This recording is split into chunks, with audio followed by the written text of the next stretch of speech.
Cash incentive form sports का आ चुका है, जिसे देख लीजिए कैसे भरना है। मैंने भी भर दिया है। सबसे पहले डायरेक्टरेट ऑफ एजुकेशन की साइट ओपन करेंगे।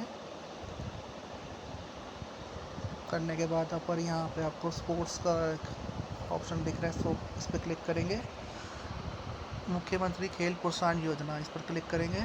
अब ये 3 फॉर्म आए हैं। मुख्यमंत्री खेल प्रोत्साहन योजना अचीवमेंट रिकॉग्नाइज 2024-25, मुख्यमंत्री खेल प्रोत्साहन योजना इलाइट ट्रेनिंग, और ये दोबारा स्पोर्ट्स पर्सन ट्रेनिंग का आया। स्टेट में जिनका मेडल आया था वो सबसे पहले ये ऊपर का खेल प्रोत्साहन का फॉर्म पे क्लिक करेंगे। इसमें आपको इस तरह का पेज ओपन होगा। सबसे पहले आपको ये पार्ट ए ओपन करना है, ओपन पेज। वो इस तरह का फॉर्म ओपन होगा आपका। यहाँ पे आपको नोट पेज पे क्लिक करना है। करने के बाद ये गेम का ऑप्शन आ रहा है, इसमें आप सेलेक्ट करेंगे आपकी कौन सी गेम थी। जैसे आपकी जो भी गेम थी वो आप भर सकते हैं। इसमें एक पैरा का, अगर आप पैरा के प्लेयर हैं तो ये पैरा का यहाँ पे ऑप्शन है, पैरा स्पोर्ट्स क्लिक करेंगे।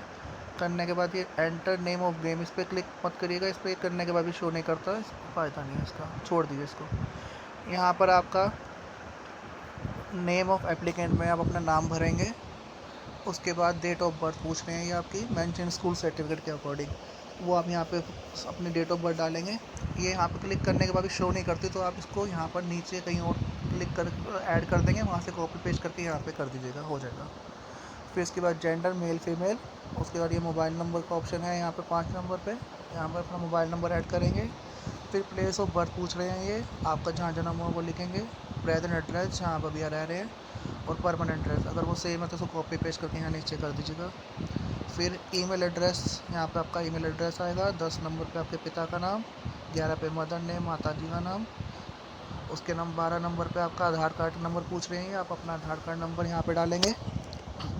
फिर ये 13 नंबर पे पूछ रहे हैं document in respect of domicile of Delhi for last 3 years, 3 साल से आप दिल्ली में रह रहे हैं, उसका कोई प्रूफ मांगेंगे।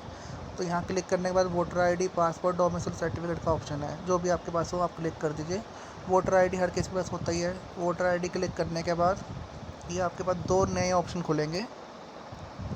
Weather voter ID self, mother, father, ये किसके नाम पे है, तो अगर आपका सेल्फ है तो यहाँ सेल्फ लिख देंगे।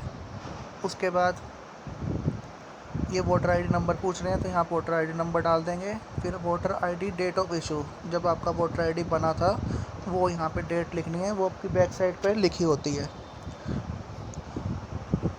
Address exactly as per voter ID, जो भी आपके वोटर आईडी पे एड्रेस लिखा है वो यहाँ पर आप मेंशन करेंगे। उसके बाद ये पूछ रहे हैं 14 नंबर पे occupation designation office address of the parents, आपके माता पिता अगर कहीं काम करते हैं तो उस ऑफिस का एड्रेस, यहाँ मोबाइल नंबर, नहीं है तो उसको नील कर देना। फिर 15 नंबर पे पूछ रहे हैं name of address of school, university, department, institute where is the applicant is studying working, अगर आप कहीं पे पढ़ाई कर रहे हैं या नौकरी कर रहे हैं तो उसका यहाँ पे विवरण देना होगा आपको, वो लिख दीजिएगा उसकी जगह का नाम।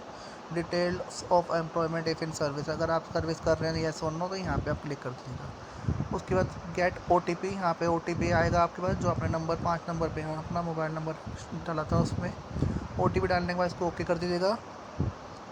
उसके बाद ये show image preview before image upload, इस पर आप अपनी 50 KB की पासपोर्ट साइज़ फ़ोटो को क्लिक यहाँ पे अपलोड करेंगे। वो करने के बाद ये I declare that all the above information is true and correct to the best of my knowledge, in case the true information is found to be incorrect, the achievement recognized paid to me could be recovered from me and I shall be responsible for the return of the money given to me। इसको declare को click कर देंगे। ये बोल रहे हैं अगर जो भी मैंने इसमें इन्फॉर्मेशन इस फॉर्म में भरी है वो बिल्कुल सत्य है मेरी नज़र में, अगर इसमें कोई भी कमी या खामी पाई जाती है तो जो मुझे पैसा मिला है मैं उसको वापस करने के लिए प्रतिबद्ध हूँ। उसके बाद इसको सबमिट कर दीजिए। सबमिट करने के बाद आप इसको बैक करिए। बैक करने के बाद आपको ये पार्ट 2